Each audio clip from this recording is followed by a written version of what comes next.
Hey everyone. Today I had the honor of speaking with Pat Miletich, UFC Hall of Famer, UFC champion, creator of the Miletich Fighting Systems, which has produced some amazing fighters such as Matt Hughes. And we discussed everything from world politics to fitness to training, his legendary gym, and everything in between. So hope you guys enjoy this. This is a great conversation, and thank you. Well, Pat, it's good to finally get you out here. I'm happy to be with you, buddy. How have you been handling everything going on with the COVID? Well, it's interesting you say that because, I host a podcast called Conspiracy Farm, and the name is deliberately misleading to mess people because we talk about geopolitical and domestic policy stuff and have a wide variety of guests, everybody from world-renowned economists, intelligence officials, former Tier 1 operators, law enforcement officials, mayors, state senators, you name it. We've had a lot of those types of folks on, and we were talking about bioweapons, gosh, a year and a half before this hit, and we were also telling people that the worst financial collapse in world history was going to hit in the spring of 2020 due to all the ridiculous quantitative easing that was going on since the '08 collapse. And so when it hit, we knew that this was all about a financial collapse and not about a virus. And I know a lot of people think, wait a minute, how can you say that? The only reason I can say that is because we were covering it for so long, and I've been following financial metrics for 20 years, and we just knew it was coming. Do you find that because you are so outspoken about certain subject matter like that you have people who will kind of tune it and be like, oh, Pat, stick to fighting? Or do you use that kind of fuel to be like, hey, I'm learning, I'm researching, I'm not just throwing these crazy ideas out? Well, I mean, look, there's always going to be those people that believe the television and believe the radio 100% and believe that their government is benevolent and cares about us and doesn't want us to get sick from a virus. That's the way it is. So it is what it is. And they'll say, you suffer from CTE and this and that. And that's fine. But they can go back and listen to our shows and listen in detail, where we specifically talked about how this was all going to unfold. And, we didn't realize that they were going to use a virus to cover their asses, because look, if they were totally responsible for a financial collapse and it were obvious to all the citizens, the state houses and Washington D.C. and the banks would have already been overrun probably with angry citizens, because I don't think people fully realize what's coming. This financial collapse hasn't even been realized yet. Right. How have you dealing with this kind of mentally? Do you still have to go to the gym to kind of break away from this craziness, or are you able to kind of compartmentalize everything? Well, ironically, I got a membership in a gym. If I want to, it's a 24-hour place. It's called the Quad City Strongman facility, and it's an old school gym. I mean, it's even got the big Atlas balls and all that sort of stuff, Atlas stones and powerlifting equipment, and it's got a lot of kettlebells and things like that. So I could go down there at 3 o'clock in the morning and work out if I wanted to. So that's a great thing. But I've got 3 daughters. One just went to college on a rowing and an academic scholarship. I've got a girl that's going to be a junior and a daughter that's a 6-year-old going into 1st grade. And look, if I was single and didn't have any children, I could adjust. I could do whatever I had to do. But when you're raising kids in a world like this that people are trying to hijack, well, it's a little unsettling. It's a little unsettling, and I'm sure there's a lot of parents out there that feel the same way. It was kind of crazy when this first kind of kicked off in March. You had all these kind of gyms and owners being arrested or doors being boarded up, and it was setting for me. I think your health is very important. Obviously, if you're shuttered in and kind of shut down like we were or currently are, you're kind of. It seemed like the wrong message to send out. Like, hey, you can't train, you can't be fit. It was just kind of a weird situation.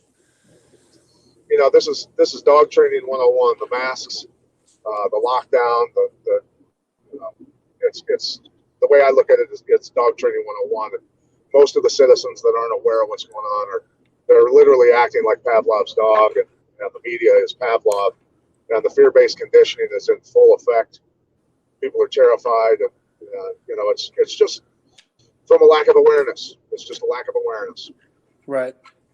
So let's bring it back all the way kind of to the beginning. Your grandparents came from Croatia and ended up in Iowa. Yeah. So back in the day when they would arrive at the island there in New York, they would basically ask, what you did for a living, all that sort of stuff, what you were good at, and then they knew where to send you. A lot of times back then, they actually had the intelligence to go, okay, you're from northwest Croatia. It's farming and it's coal mines. Okay, southern Iowa is where you're going to go. This is where there's coal mines and corn, right? Right. So they ended up in southern Iowa, down in Albia, around Albia, Iowa, and kind of spread out from there. So, what is it about the Croatian? I mean, obviously you're born here, but you have Crow Cop, you have Goran. What about that kind of culture, about that country, produces such great fighters? It's really interesting that you say that. I think, when I look through Croatian history, I think it was 1593, somewhere around there, in Sisak, Croatia, the Croatians turned back the Ottoman Empire, and Croatia is a tiny nation. I mean, currently it has 4 million citizens. So it's a tiny nation, but they have one of the best basketball teams in the world in the Olympics. Right. Always, they have their water polo team. I saw them playing and winning a gold medal. You talk about a bunch of scary dudes. I'm a midget. I'm a midget when it comes to being a Croatian, and I didn't realize it because all my brothers were 6'5", and I only got to 5'10". But I just thought, I was an anomaly just within my family. But as I started meeting more and more Croatians as I got older, I went, my God, I truly am a midget for a Croatian, because there's some big boys. Right, man. So it's fascinating because do you think that kind of, like, you obviously the shorter or whatever, but do you think that added to your kind of push and drive to be successful? Well, I was always football was my favorite sport, to be honest with you, and I made All-State in football, but I played nose guard at 165 pounds. Damn. Yeah, they wanted me there, but because anytime there was a pulling guard, I was in the backfield causing havoc, breaking up sprint out passes and sweeps and all that sort of stuff. But I thought for sure, I was going to be 6'5" like my brothers, playing linebacker for the University of Iowa, have a great NFL career. I had it all planned out, brother, and I truly did. I loved football. There was nothing more exciting to me than full speed collisions and leveling people. And I loved it. But as it turns out, I started cutting weight for wrestling in 6th grade, and I think cutting weight through the winters, into the spring, and into the summers for freestyle and stuff like that. I think it because back then cutting weight was just starvation. So I think ultimately I probably stunted my growth on my own. I probably would have ended up being a big guy. Right. But because I was so malnourished for so many years from wrestling, I just didn't grow like my brothers. Is it difficult to, well, obviously you're changing weight, changes your body, but does that affect your training? Or is it you just kind of keep it the same? You get used to it. I mean, like I said, I started cutting weight as a 6th grader, which is 12 years old. I didn't know anything else my whole life. You know what I mean? So you just learn, and it does create mental toughness. There's no doubt about it. And you learn to deal with it. And I remember many nights, in high school, even laying in my bed in the basement of my mom's house, knowing the refrigerator was just up the stairs, and laying there starving and thirsty with cotton mouth, and everything else, and knowing that I had to weigh in the morning and all that good stuff. So it was, it definitely created mental toughness. Did you have a coach that kind of pushed for that kind of mentality, or was this your decision to kind of, I'm going to excel no matter what I'm doing, and right now I have to cut weight? It was just a way of life in Bettendorf, Iowa. Wrestling is king in Iowa. Oh, yeah. And Bettendorf was definitely one of the premier cities in Iowa for wrestling. I mean, we had probably the best high school wrestling team in the history of wrestling, high school anyway, in 1982 when I was a sophomore. That team is getting inducted into the Dan Gable National Hall of Fame here on Saturday night, which I'm going to go and attend that because I looked up to all those guys on that team. And it was just a way of life. I mean, Bettendorf, in Iowa in general, crappy wrestlers go out for basketball. That's just the way it is. And it's just, that's the way it is. But Bettendorf, it was just a mentality of literally like you walk in that room and you stick it out, you're going to become good. I mean, our third and fourth stringers could destroy most varsity guys, across the state. I mean, it was just a very, very tough room. So you go from wrestling. What kind of led you into like the martial art, like the jiu-jitsu and karate? Well, I boxed a little bit as a teenager also under Alvino Pena, the Davenport Boxing Club. And they had at that time, Michael Nunn, the McGowan brothers, Langby, Levon McGowan, Jayoma McGowan, who I was real good friends with. They created, the Antoine Eccles and a lot of other great boxers. They had the best amateur boxing team in the world or in the country at the time. And so I trained down there for a while as a teenager. And then I ended up, I was going to junior college for wrestling. My mother got heart problems. My three older brothers and my sister were all married, had families, lived in different places around the country. And so, it was on me to go back home and take care of mom. So she was a nursing director and had to retire because of health issues. So I was working 3 jobs. And one of those jobs was pouring concrete during the day. And it's kind of funny how fate leads you down a road, if you pay attention to things. One of the foremen on the job was a guy from Kentucky, but he was a black belt in karate, and he was bragging about how a karate man could destroy a wrestler. now this poor unsuspecting Kentucky boy had no clue what he was getting himself into because he apparently not had a wrestler grab a hold of him before.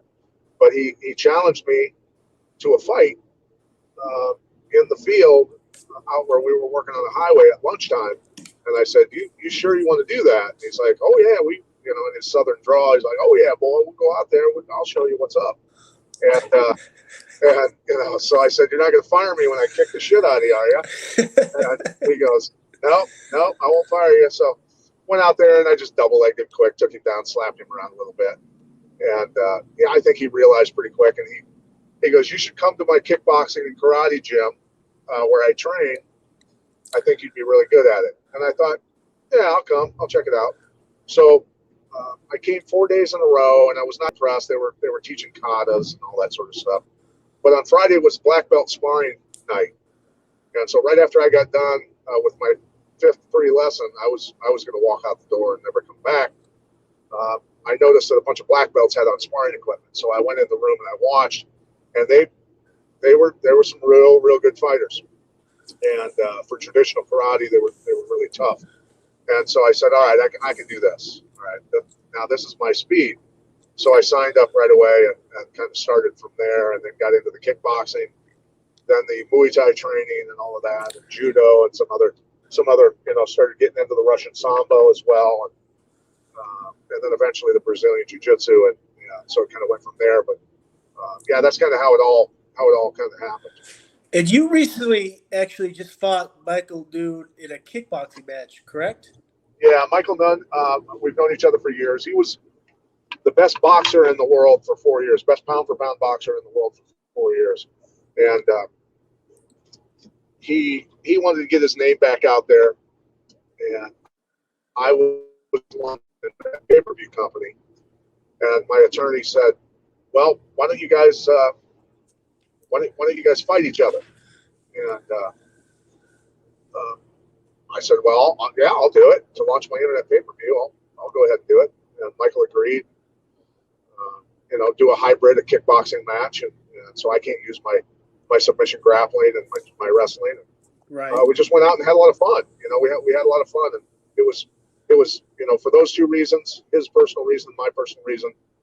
But more than anything, as the COVID thing went on, it was to show our citizens that they have the power to take back their freedom, to assemble, to take advantage of their First Amendment rights, And so we had 4,000 people show up. It's badass. Yeah, it's kind of cool that you guys actually you respect each other so much. Obviously, I've kind of researched Michael's kind of history, and it is fascinating, the aspects of it, and seeing you come out and do that, like, is pretty cool. It's awesome.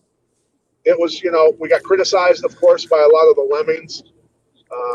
Shocker. And, oh my God, you're going to kill people, and people are going to spread COVID everywhere. And not one mask was worn at that event. Not one mask. So how did you start setting your sights on UFC? Obviously, that growing up, do you remember watching that stuff, or how do you kind of lead into UFC? Well, I mean, I was already a United States champion when the first UFC came out. So the minute that came out, and I first realized that my sport had actually been created.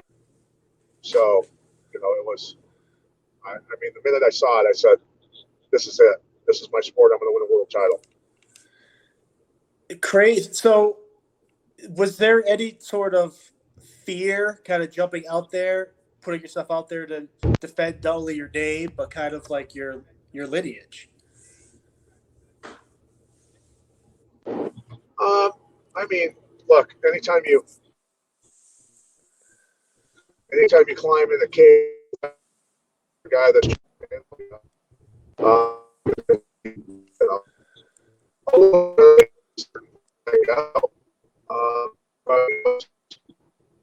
yeah, I mean, I didn't consider it. I really never considered it life-threatening or anything. Getting your ass kicked is the worst can happen to you, whatever. But it's as you do it longer and longer. By then, I had a lot of kickboxing matches, and as you fight longer, it's like the Matrix. Everything gets slower. Everything happens slower. You see things happening before they happen, all that sort of stuff. So it's just like experience. I've never been in a gunfight before. I've had people shoot guns at me before, right? But I've never been in a gun battle. And the guys that have done it 100 times, they know what the hell they're doing. Those guys are experts. Me having somebody shoot a gun at me, everything's happening pretty damn fast at that point. Right. I've never done it before, right? As the welterweight champion, I think you had 5 title defenses. Is your mentality? I think so, yeah. Is your mentality, is it different from when you're chasing the title versus when you already have the title and people are chasing you? Yeah, it drastically changes actually, because you're the hungry one working your way up through the rankings. And once you win the title, you realize suddenly that every person at your weight division in the world wants to beat right. you. They want to kick your ass. So that's when the pressure actually is on, because everybody's studying you, everybody knows what you do well, game planning against you, and so yeah, you get a target on your back at that point. You're the best gunslinger in the world at that point, and everybody wants to kick your ass and take what you got. Right. When you get to that level, back then, did you have a say in who your opponent would be, or is it actually based on rankings? Back then, I never had a say, and I didn't care. I said I'll fight the best guys, whatever, and that's the way all the guys were in my camp. They didn't give us a choice back then at all. Right. How do you prepare for the tournament when you did the UFC 16? That must be a whole other animal. Well, that was my third tournament. I mean, I did the Battle of the Masters 1 in Chicago, south side of Chicago, which was back then no weight divisions, no time limit, no rules. Everybody in that first tournament was well over 200 pounds. I was probably 185. And then the second Battle of the Masters tournament, the guys got even bigger.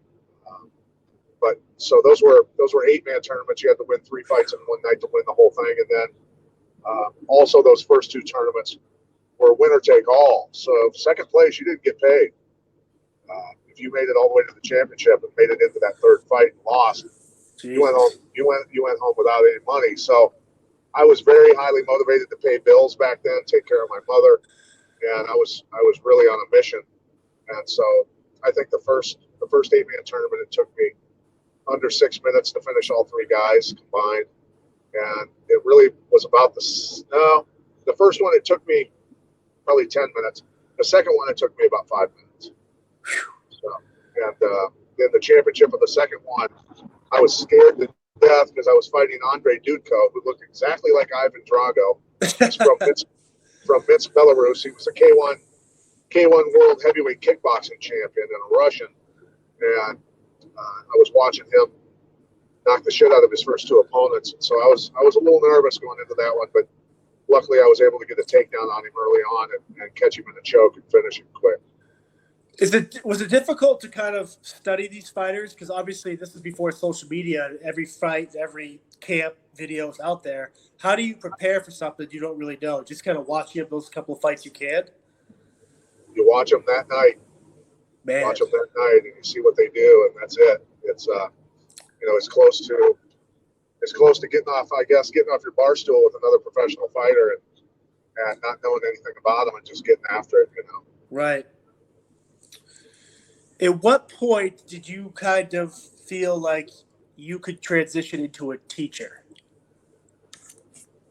Well, I mean, I was teaching kids and adults traditional martial arts and kickboxing before the UFC arrived. I grew up in great wrestling rooms. I idolized Dan Gable. I followed his blueprint for building championship teams, championship fighters. So to me, it was just all came down to work ethic, outworking everyone that you could. Every practice. Practices had to be harder than any fight ever could be, endurance-wise. A lot of endurance stuff. Make up for lack of talent or a lack of technique by just being in such good shape that you could run anybody out of gas, and that's kind of how we were. Of course, we worked on technique, and we were very, very keen on technique, but endurance is everything, because you can be the best fighter in the world, run out of gas, and you're not going to get it done. So it was a saying that one of my coaches had that said, I'd rather fight a great fighter in mediocre shape than a mediocre fighter in great shape. Right. And that's the truth, because the guy that's mediocre, but he's in incredible shape, if he's got a good chin and halfway good defense, he's just going to keep walking at you like a zombie. Right. So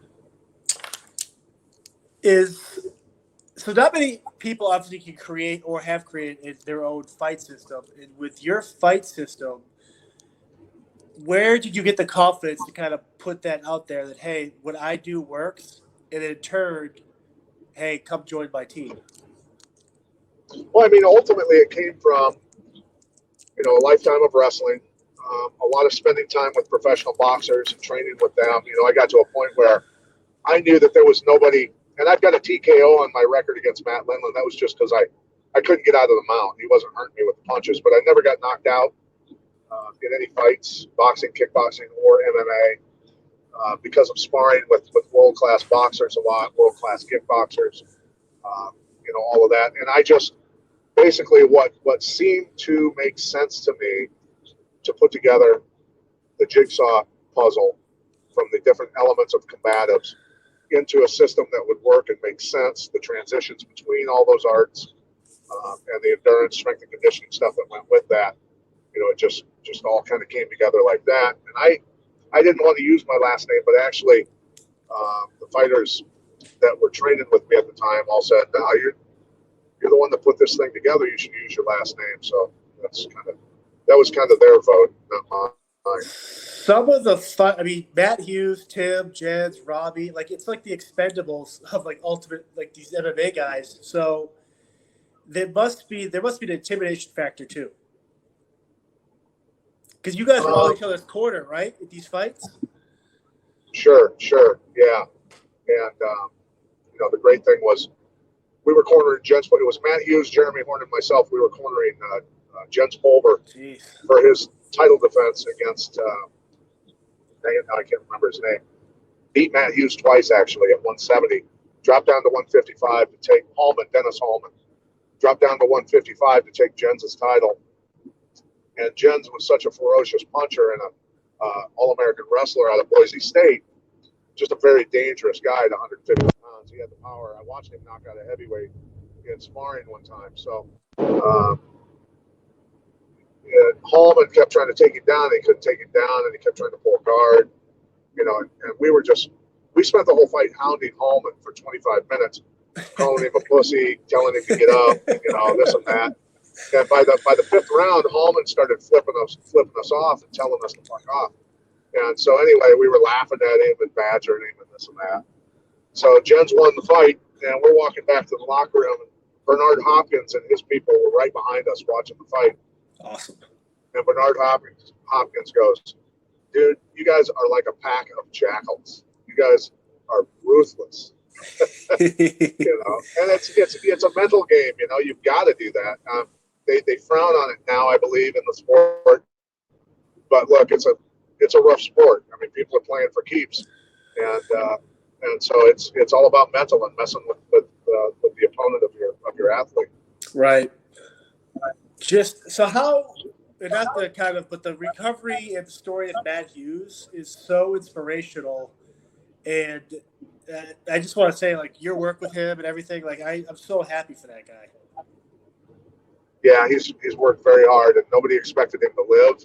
I mean, even in talks with his family, they were like, "Yeah, he's not coming out of this," So they were very, very depressed. It was not good news, but he battled his way back, man, and it was incredible. Yeah, I think it's a testament to obviously his background and training and mentality, but he's a warrior, go in on the shield or off of it, and I think that is a testament to your system as well. Well, I tell you what, Matt was also raised, a farm boy, and extremely strong. In his prime, I'd never felt anybody at 170 pounds that strong. Just a physical monster. Anybody in less physical condition would have been dead for sure. Right. When you were announcing for Strikeforce, did that was that an easy transition for you?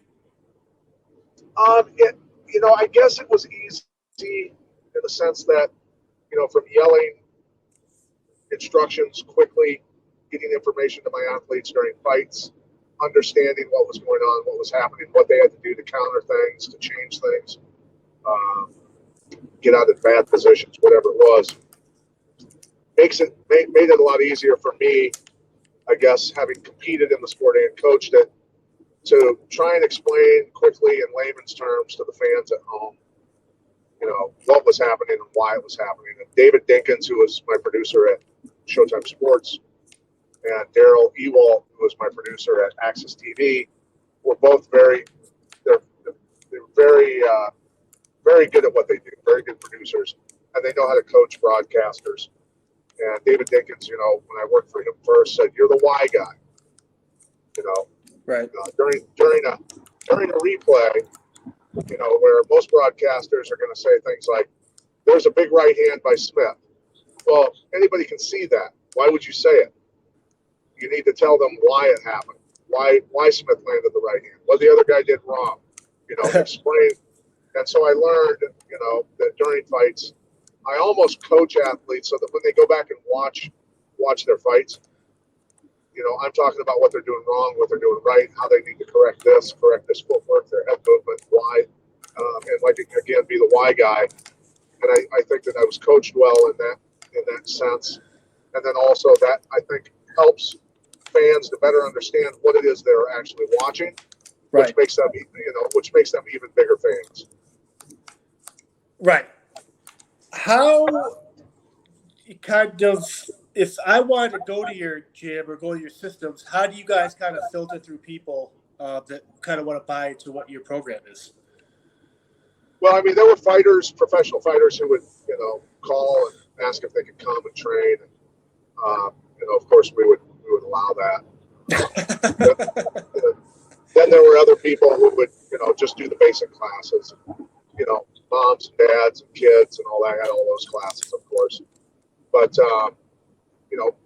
the thing is at one time there were between 40 and 50 guys in the room at one time who were all ranked in the top 10 in the world in their weight division. So no matter who you grabbed, it was going to be a really tough 5 minutes no matter what.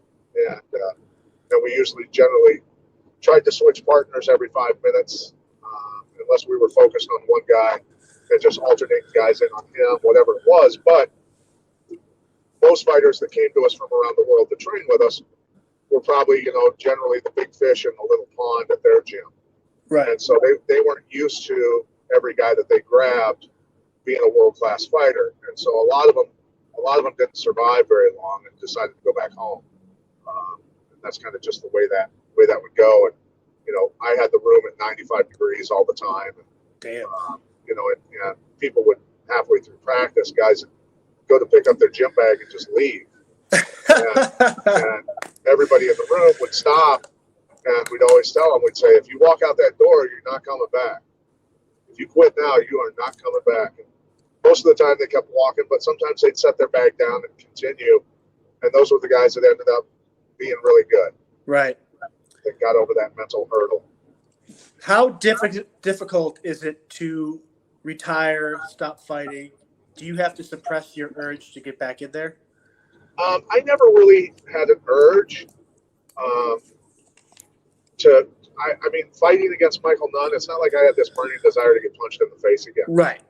That was merely just for fun, have a good time with Mike, and do my internet pay-per-view thing. So what is hard, and I think that where the commonalities fall with guys in the military that I found in common, and talking to a lot of the veterans and stuff that are going through tough times with PTSD and things like that, is the camaraderie, the bond, through hard times and good times and everything else, that you create a fellowship, a brotherhood that you miss. It's because your best friends in the gym will gladly beat the living shit out of you every day to make you good enough to win a world title. Right.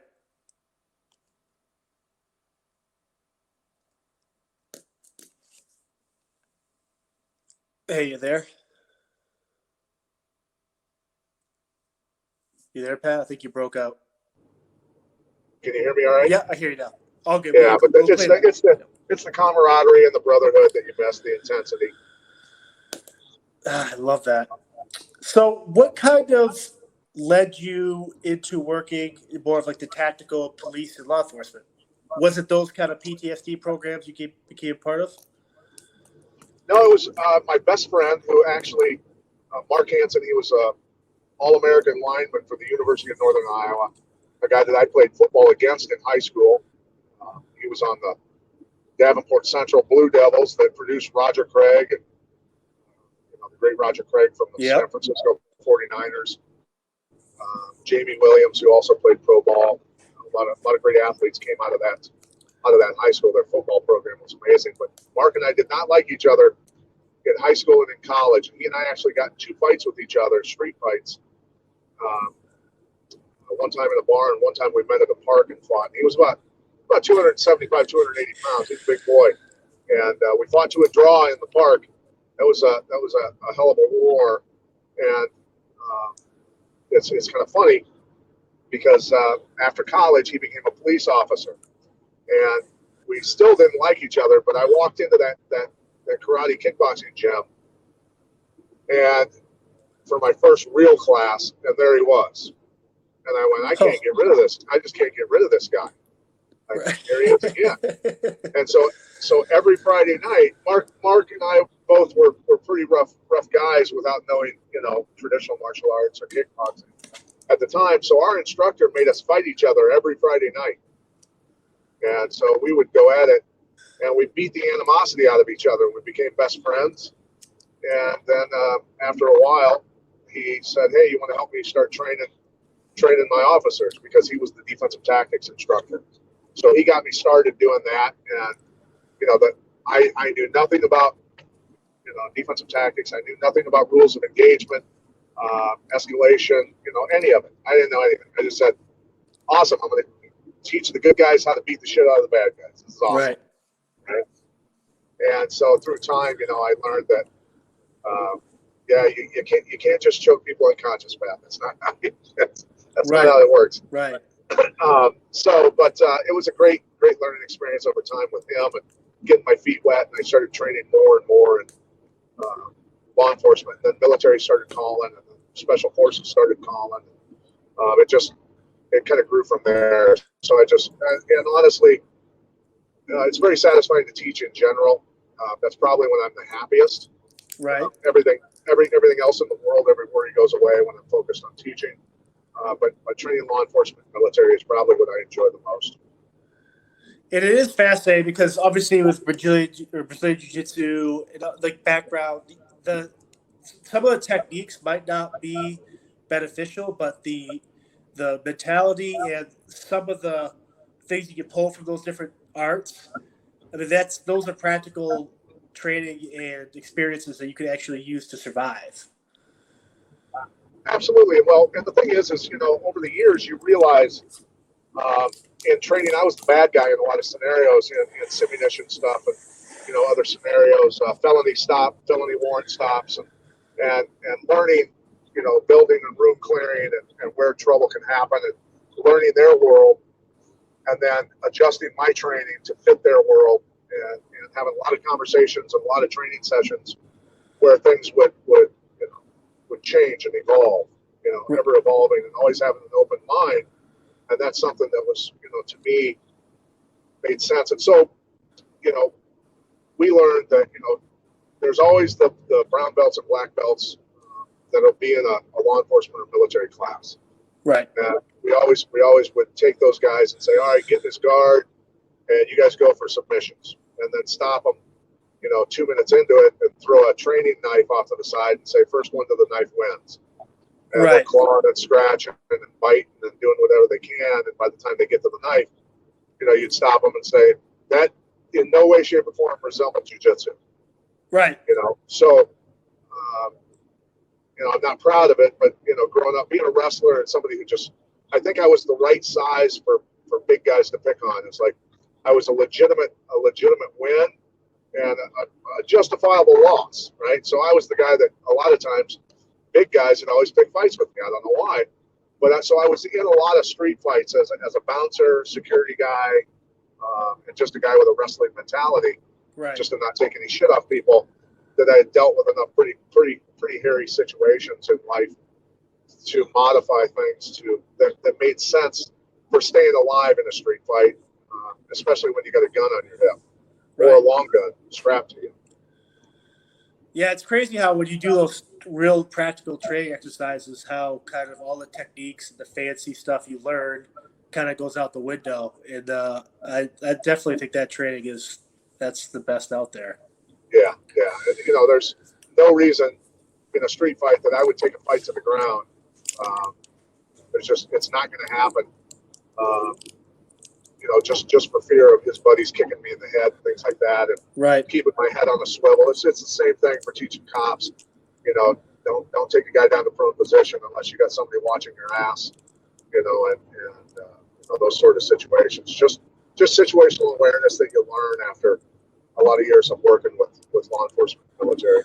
It's crazy now with the law enforcement that obviously with everything going on, but they have all this training, but before they make an action, now they have to think of someone videotaping. They almost think they're afraid to do their job. And some of these guys and women have incredible training. It's kind of a weird mindset for them to go through. It has to be.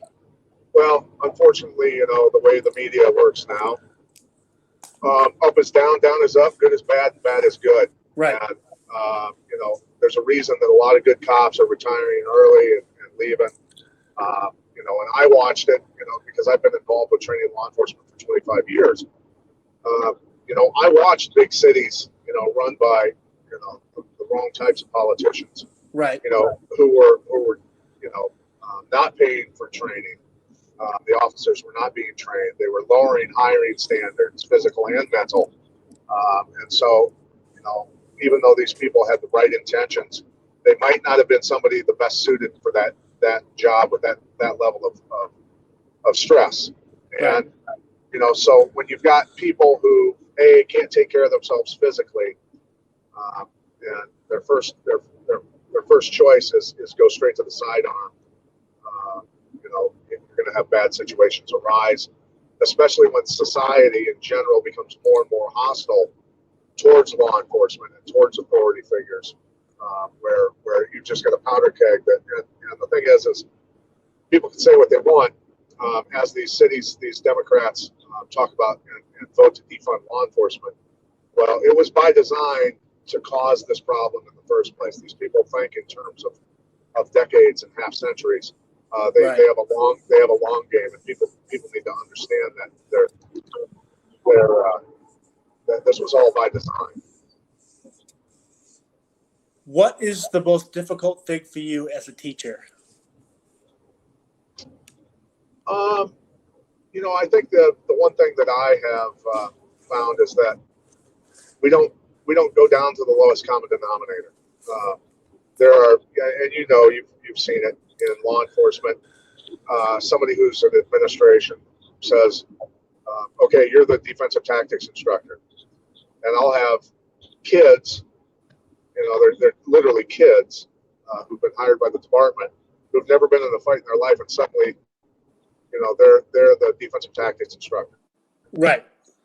No clue how to teach, and so I've got 5 days to teach these guys not only how to do what I'm teaching them, but how to teach it. And so it can be tough. And I've Don Roberts, who's my partner in the training company, Fire Horse Combatives. We've stopped training and said, listen, we're not saying this to anybody specific, but we're not going down to the lowest common denominator in this class. You will step up and you will do what you have to do, or you will not get a certificate in this course. And there are times where you got to work extra hard with some of these folks who might not be able to grasp what you're teaching. Try to keep it as simple as possible. We call it the 3 H's: control the head, the hands, and the hips in a fight. If you control those 3 H's and are mindful of that sort of stuff, especially the hands. What's in the hands? What are the hands doing? It's a lot better chance you're going to go home alive.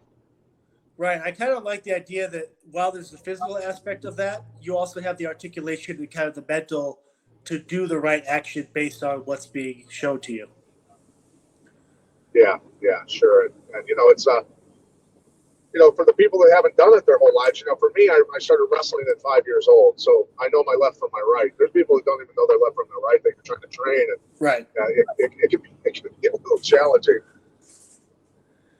So I know you talked about at the beginning, kind of your podcast, but where can someone kind of check out the Conspiracy Farm, and how often do you guys post new content? Yeah, we try to do at least one show a week. We have done during COVID. We've done 5 shows per week, many weeks. That gets a little exhausting, but we've had so many good guests on. But people can go to theconspiracyfarm.com and find all of our episodes there. And then the only thing that I push supplement-wise is a product that I feel I've never seen anything like it in my life, and I'm not even remotely joking.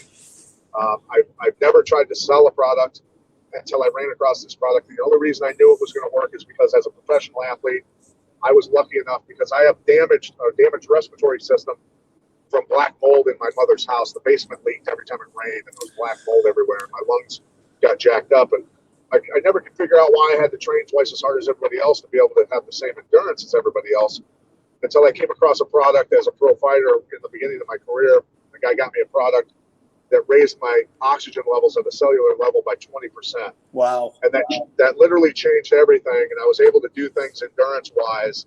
I could suddenly I was outrunning college cross-country teams and trail races. I was at 5'10", dunking a basketball, benching 365 pounds at 185 pounds. It just took my training to a whole different level where I wasn't building up lactic acid. I could get up the next morning, not be sore, and train like a madman. And I got all my fighters on it. That's one thing that we were known for. We could run anyone out of gas. And I kept that product totally secret from the world because I didn't want anybody to know and get their hands on this stuff. And I kept it secret for over a decade. Well, that product hasn't existed for a long time. The product called Black Oxygen Organics came out, and it is literally, it comes from 60,000-year-old bog mud. And people will think I'm crazy, but it is fulvic and humic acids and minerals. And I've been selling it for 3 months, and the testimonials I've gotten back from not only world-class athletes, but people with diabetes, people with asthma, people with high blood pressure, because they're putting the minerals, the true minerals, from 60,000-year-old bog mud. The guy figured out a way to patent a CO2 pressurized process to remove the fulvic and humic minerals and acids from this bog mud and concentrate it into a powder. And when you put it into your body, stuff happens, man. That's all I can say. I can't claim that this treats, prevents, or cures any disease. Right. But I can tell you that people suffering from a lot of autoimmune system problems, a lot of respiratory issues, arthritis issues, are suddenly hitting me back after a week, 2 weeks, 3 weeks, 4 weeks, saying, my God, this has changed my life. We've already got a world champion fighter who had his endurance completely changed because of it. My buddies that are ultra runners, 100-mile race runners, have dropped from a minute to even 2 minutes off their per mile time. And these guys have been running for decades and they're in their 50s and suddenly dropping massive amounts of time. So people can go to blackoxygenorganics.com/Pat Miletich if they want to order the powder. And I can tell you, I'll tell you right now, if you've got health issues or you want to perform and have amazing endurance that you've never had before, this is the greatest thing I've ever seen. It's the biggest wave in human health, healing, and athletic performance that I've ever seen in my life. I think cops and military should absolutely be on this, and it's 100% organic and plant-based, so you will not test positive for anything. I think I saw a video of Boss Ruchin talking about it, and Yep, seeing him that excited, I was like, this guy's not going to bullshit. And, it was kind of that's I'm awesome. telling you, dude. I got Boss on it, and he called me up while I was driving on the highway one day, and goes, "Dude, this is incredible." And so, you know, I've even had autistic moms call me bawling because their sons are talking again, because it's nanonite in size, so it can go inside of the cell, deliver 45% more oxygen at a cellular level. It activates the mitochondria, which is the furnace of the cell. And then when it leaves the cell, it drags heavy metals, toxins, and even viruses out of the cell with it. So people just have no idea how powerful this stuff is until they get on it. Right. It's cool seeing you so into the health and fitness too, like the organic, and you see so many people get so stuck up on like the FDA and all this crazy shit, but the organic way. I've kind of realized that's the way you have to be. Right. And for people to understand why this works so well is because the CO2 process, right, to concentrate it. So it's got no chemical process to remove the fulvic minerals, which has been used in other processes other companies have used, which, you know, it technically kills the natural enzymes of most of it, where this is totally organic and your body accepts it. Your body truly accepts it. It matches perfectly with the human body. But a doctor, I forget his name, I read a book years ago called Dead Doctors Don't Lie.